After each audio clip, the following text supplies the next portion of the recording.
Ada sebuah kota terkutuk yang berada di Jazirah Arab, bahkan saking terkutnya kota ini Nabi Shallallahu Alaihi Wasallam melarang kita untuk mengunjungi tempat ini. Kota satu ini juga dikenal sebagai kota hantu tapian. Emangnya teman-teman, beberapa tahun ke depan Kerajaan Arab Saudi berencana membangun kota ini menjadi tempat wisata sejarah. Tentunya ini bertentangan dengan apa yang disabdakan Nabi Shallallahu Alaihi Wasallam. Lalu bagaimanakah kisah sejarah masa lalu tentang kota ini dan bagaimana ke depannya kota ini akan dibangun? Itu di video kali ini kita akan membahas sejarah tentang kota ini, dan kota ini bernama Madain Saleh. Assalamualaikum warahmatullahi wabarakatuh, sobat beriman yang dimuliakan Allah. Mohon bantu support channel ini dengan cara like, komen, dan subscribe. Semoga kita selalu dalam keadaan sehat walafiat dan dimudahkan rezekinya. Amin ya robbal alamin. Saleh berasal dari bahasa Arab yang mengandung arti kota Saleh atau kota Nabi Saleh. Madain Saleh memiliki nama lainnya, yaitu Al-Hijr, karena berkaitan dengan topografi di wilayah itu yang berarti kota berbatu atau Kota berbukit. Batu sejarawan Yunani yang bernama Prabowo di dalam buku-bukunya, ia menyebut Madain Saleh dengan nama Hegra. Begitu juga dengan para sejarawan-sejarawan Yunani lainnya. Peradaban pertama yang mendiami Madain Saleh adalah kaum Samud. Mereka disebut dengan Ashab al-Hijr. Mereka adalah bangsa Arab yang merupakan keturunan dari kaum Adnya Nabi Hud alaihi salam. Karena ketika azab yang menimpa kaum Ad mereka semua dibinasakan Allah subhanahu wa ta'ala.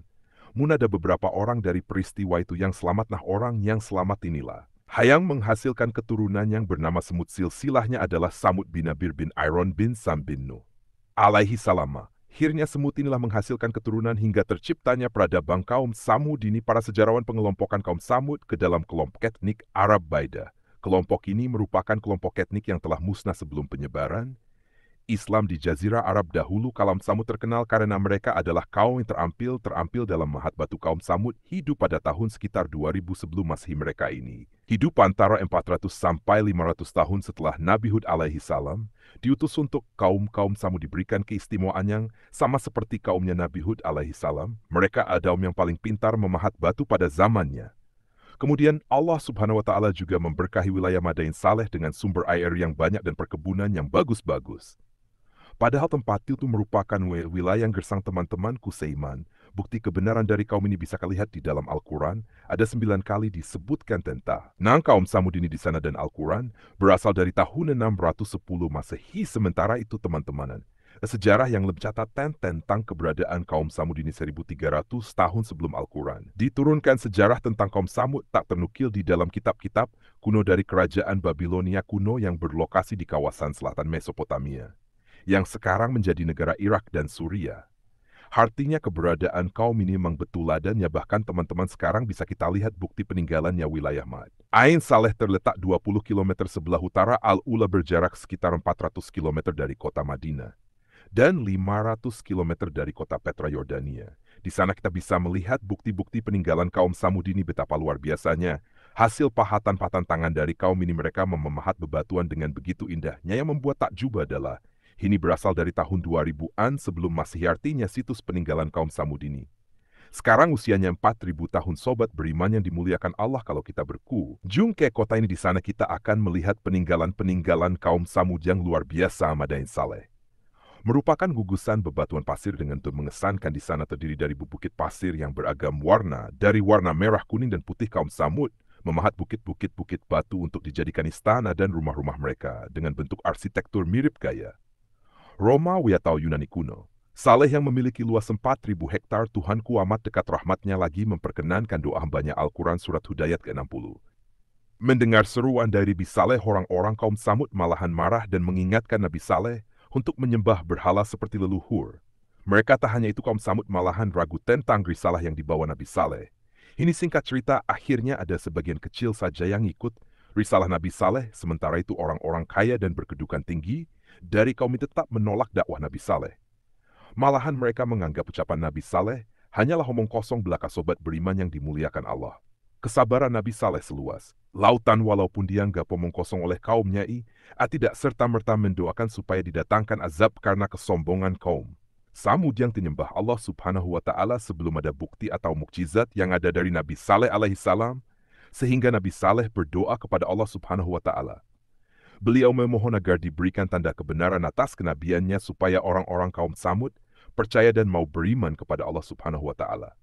Allah subhanahu wa ta'ala pun mengijabah doa utusannya ini. Nabi Saleh diberi Mukjizat berupa unta betina yang keluar dari batu besar ya, benar unta Nabi Saleh ini benar-benar ajaib, tidak dilahirkan sebagaimana unta-unta pada umumnya. Unta ini langsung Allah Subhanahu wa Ta'ala yang kasih, supaya kaum Samud tidak mendustakan nabinya. Wahai kaumku, inilah unta-unta betina dari Allah sebagai mukjizat yang menunjukkan kebenaran untukmu. Sebab itu, biarkanlah dia makan di bumi Allah dan janganlah engkau mengganggunya dengan gangguan apapun yang akan menyebabkan kamu ditimpa azab. Dekat Al-Quran Surat Hudayat ke-64. Telah ditampakkan mukjizat Nabi Saleh mengadakan perjanjian kepada kaumnya bahwa unta ini adalah milah Subhanahu wa Ta'ala yang dihadirkan.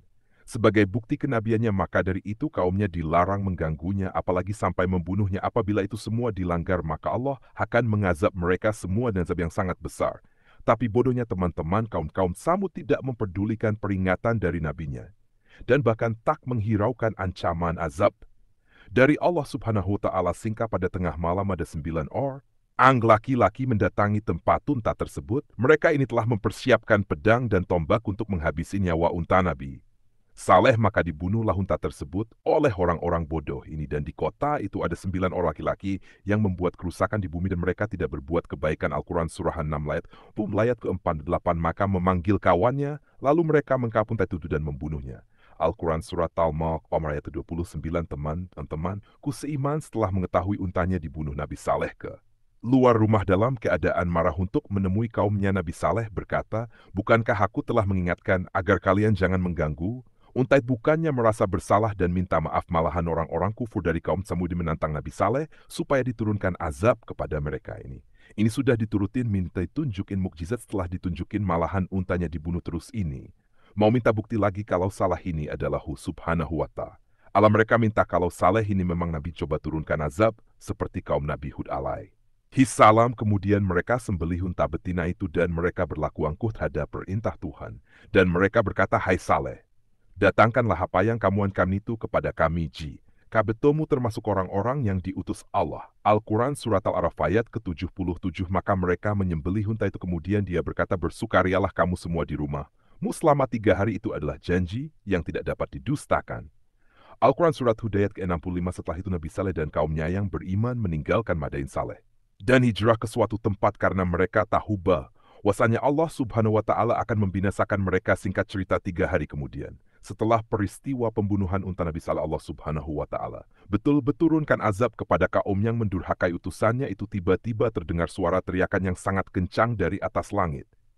Teriakan ini membuat langit menjadi terbelah dan sebab dari teriakan itu gunung-gunung menjadi hancur. Kemudian terjadi gempa bumi yang maha dahsyat di kota itu sehingga mengakibatkan seluruh orang dari kaum Samud ini mati karena azab. Allah Subhanahu wa Ta'ala telah sampai kepada mereka hingga tak ada yang tersisa dari kaum Samud, kecuali Allah Subhanahu wa Ta'ala binasakan setelah peradaban kaum Samud dan abadian sisa-sisa bangunan dari Madain Saleh dipakai menjadi tempat tinggal oleh warga-warga yang tinggal di area tak jauh dari situ. Pada abad ke-13, kompleks ini menjadi padatakan penduduk karena digunakan sebagai jalur perdagangan rempah-rempah. Pada tahun 1346, pengelana masyhur yang bernama Ibnu Battuta sempat melintasi daerah tersebut. Dan ketika itu Ibnu Battuta yang tengah bersama rombongan karnaval yang sedang kehausan. Entah mengapa enggan berhenti di tempat itu untuk mencari air. Entah terkenal akan terkutuknya kota ini atau mereka menyatakan sabda Nabi Shallallahu Alaihi Wasallam untuk tidak berkunjung ke sana. Lalu tak lama sejak wadah Hinsal ditempati kembali, orang-orang yang mendiami tempat itu terakhir berangsur-angsur pergi dari sana. Akhirnya Madain Saleh menjadi seperti dulu lagi. Yang membuat kota ini disebut sebagai kota hantu adalah kota ini benar-benar sepi, tak ada siapapun di sana. Berbeda dengan Petra di Yordania, setiap hari Petra ramai dengan turis yang mengunjungi tempat itu. Syekh Umar Sulaiman Alas meriwayatkan di dalam bukunya Kisah-Kisah Syahih dalam Al-Quran dan Sunnah Rasulullah bersama para sahabatnya tengah melakukan perjalanan menuju perang Tabuk. Di dalam perjalanannya mereka melalui tempat Madain Saleh dan mereka pun singgah di salah satu perkampungan tersebut untuk beristirahat. Kemudian para sahabat mengambil air di sumur-sumur di mana kaum Samud dahulunya mengambil air, namun ketika air tadi telah menjadi donan roti dan bejana air telah disiapkan di Nabi Shallallahu Alaihi Wasallam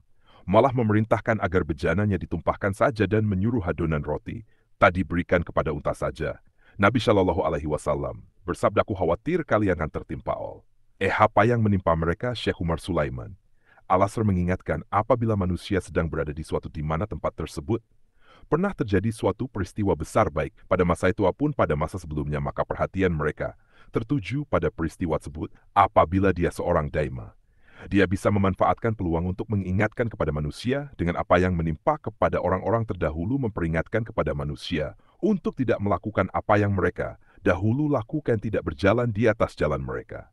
Umar radhiyallahu anhu menceritakan, ketika Nabi Muhammad SAW melewati daerah Al-Hijr, bila janganlah kalian memasuki tempat tinggal orang-orang yang zalim, kecuali sambil menangis karena apa yang menimpa mereka bisa menenel.